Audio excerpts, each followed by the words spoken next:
Hello, welcome back to my channel. നമ്മൾ ഇന്നൊരു പായസമാണ് ഉണ്ടാക്കുന്നത്.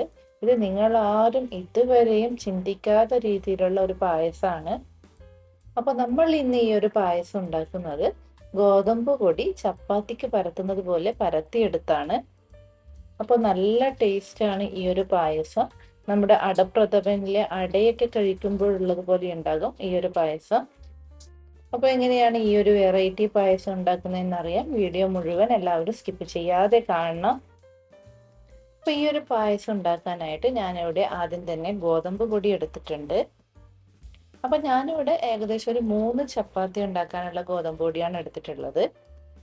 ഇനി ഇത് നമുക്ക് സാധാരണ നമ്മൾ ചപ്പാത്തിക്കൊക്കെ കുഴക്കുന്നത് പോലെ ഉപ്പും വെള്ളവും ചേർത്ത് നന്നായിട്ടൊന്ന് കുഴച്ചെടുക്കാം. അപ്പോൾ നിങ്ങൾക്ക് ഇനി കൂടുതൽ പായസം വേണമെങ്കിൽ നിങ്ങൾ അതിനനുസരിച്ച് എടുക്കുന്ന ഗോതമ്പ് പൊടിയുടെ അളവും കൂട്ടണം. അപ്പോൾ നമ്മൾ ഇത് നന്നായിട്ട് ഗോതമ്പ് പൊടി ചപ്പാത്തിക്ക് കുഴക്കുന്ന പോലെ കുഴച്ചെടുത്തിട്ടുണ്ട്. ഇനി നമുക്കിത് റെസ്റ്റ് ചെയ്യാൻ വെക്കൊന്നും വേണ്ട, ഉടനെ തന്നെ അങ്ങ് പരത്തിയെടുക്കാം. അപ്പോൾ നമ്മൾ ആ മാവ് മുഴുവനായിട്ടും ഇതുപോലെ 3 ഉരുളകളാക്കിയിട്ടുണ്ട്. ഇനി ഇത് നമുക്ക് സാധാരണ നമ്മൾ ചപ്പാത്തിയൊക്കെ പരത്തിയെടുക്കുന്നത് പോലെ നന്നായിട്ടൊന്ന് പരത്തിയെടുക്കാം.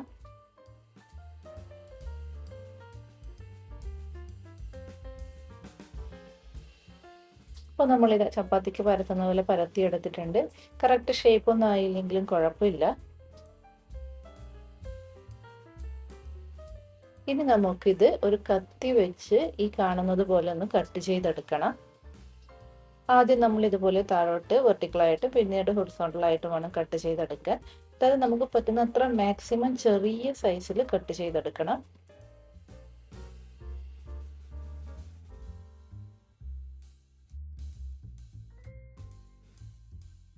അപ്പോൾ ഇതാ നമ്മൾ മുഴുവനായിട്ടും കട്ട് ചെയ്തെടുത്ത് കഴിഞ്ഞു. ഇതാ ഈ ഒരു സൈസിലാണ് നമ്മൾ കട്ട് ചെയ്തെടുത്തിട്ടുള്ളത്. നമ്മൾ ഉണ്ടാക്കിയ 3 ചപ്പാത്തി നമ്മൾ ഇതുപോലെ ചെറിയ ചെറിയ പീസായിട്ട് കട്ട് ചെയ്തെടുത്തിട്ടുണ്ട്. ഇത് ഇതുപോലെ പ്ലേറ്റിലേക്ക് ഇട്ട് കൊടുക്കുമ്പോൾ ഒട്ടിപ്പോകാതിരിക്കാൻ ശ്രദ്ധിക്കണം. ഇനി നമ്മളൊരു പാത്രത്തിലേക്ക് 1/2 കപ്പ് വെള്ളവും 1/2 കപ്പ് തേങ്ങയുടെ 2ാം പാലും ചേർത്ത് കൊടുത്തിട്ടുണ്ട്. അതിലേക്ക് ഒരു നുള്ളു ഉപ്പ് കൂടി ചേർത്ത് കൊടുത്തിട്ടുണ്ട്. എന്നിട്ട് ഇതൊന്ന് തിളപ്പിച്ചെടുക്കണം. അപ്പോൾ ഇത് നന്നായിട്ട് തിളച്ച് വന്നിട്ടുണ്ട്. ഇനി ഇതിലേക്ക് നമുക്ക് നമ്മൾ കട്ട് ചെയ്ത് വെച്ചിരിക്കുന്ന ചപ്പാത്തി ഇട്ട് കൊടുക്കാം. ഈ ഒരു വെള്ളം തിളച്ചതിന് ശേഷം മാത്രമേ ഇതുപോലെ ഇട്ട് കൊടുക്കാൻ പാടുള്ളൂ. അപ്പോൾ ഇത് നമ്മൾ മുഴുവനായിട്ട് ഇട്ട് കൊടുത്തിട്ടുണ്ട്. ഇനി ഇത് നമുക്ക് അടച്ചു വെച്ച് ഒന്ന് വേവിക്കണം. മാക്സിമം ഒരു 5 മിനിറ്റ് കൊണ്ടൊക്കെ ഇത് നമുക്ക് വെന്ത് കിട്ടും. ഈ ഒരു സമയത്ത് നമ്മളൊരു പാത്രത്തിലേക്ക് ഒരു 2 ടേബിൾ സ്പൂൺ ഗോതമ്പ് പൊടി ചേർത്ത് കൊടുക്കുന്നുണ്ട്. അതിലേക്ക് ഒരു 1/2 കപ്പ് വെള്ളം കൂടി ചേർത്ത് നന്നായിട്ടൊന്ന് മിക്സ് ചെയ്തെടുക്കുന്നുണ്ട്. അപ്പോൾ ഇത് നമ്മൾ ഒട്ടും കട്ട കെട്ടാതെ മിക്സ് ചെയ്തെടുത്തിട്ടുണ്ട്.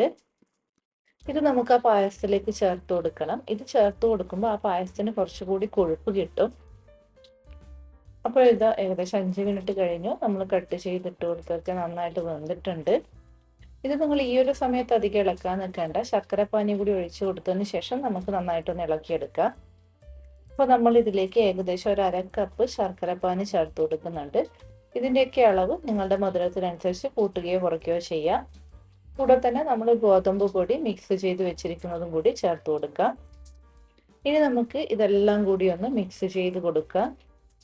ഈ ഒരു സമയത്ത് നമ്മൾ മിക്സ് ചെയ്ത് കൊടുക്കുമ്പോൾ നമ്മൾ കട്ട് ചെയ്ത് ചേർത്തതൊക്കെ അധികം ഉടഞ്ഞു പോകാതെ കിട്ടും.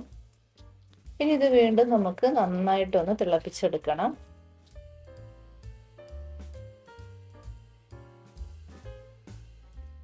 അപ്പോൾ ഇത് ശർക്കരപ്പാനിയൊക്കെ നന്നായിട്ട് തിളച്ചിട്ടുണ്ട്. ഇനി ഇതിലേക്ക് നമുക്കൊരു 1/4 ടീസ്പൂൺ ഏലക്ക പൊടിച്ചത് ചേർത്ത് കൊടുക്കാം.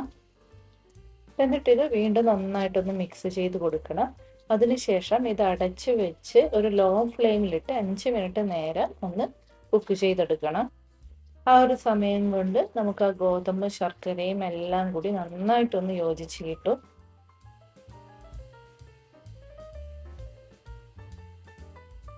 അപ്പോൾ ഇത് ഏകദേശം 5 മിനിറ്റ് കഴിഞ്ഞു. നമ്മുടെ പായസം നന്നായിട്ടൊന്ന് കുറുകി വന്നിട്ടുണ്ട്. ഇനി ഇതിലേക്ക് ഏകദേശം ഒരു 1/2 കപ്പ് തേങ്ങയുടെ 1ാം പാല് ചേർത്ത് കൊടുക്കുന്നുണ്ട്. എന്നിട്ട് എല്ലാം കൂടി നന്നായിട്ടൊന്ന് യോജിപ്പിച്ചെടുക്കാം. അപ്പോൾ നമ്മളെല്ലാം കൂടി നന്നായിട്ട് യോജിപ്പിച്ചെടുത്തിട്ടുണ്ട്. തേങ്ങയുടെ 1ാം പാല് ചേർത്തതിന് ശേഷം തിളപ്പിക്കാൻ പാടില്ല, ഒന്ന് ചൂടാകാനേ പാടുള്ളൂ. ഇനി നമുക്കിത് തണുത്ത് കഴിയുമ്പോൾ ഈ ഒരു പായസം കുറച്ചുകൂടി ഒന്ന് കട്ടിയായിട്ട് കിട്ടും. അപ്പോൾ നമ്മൾ ഒഴിച്ചു കൊടുത്ത തേങ്ങാപ്പാലൊക്കെ ഒന്ന് ചൂടായിട്ടുണ്ട്. ഇനി നമുക്ക് സ്റ്റൗ ഓഫ് ചെയ്യാം.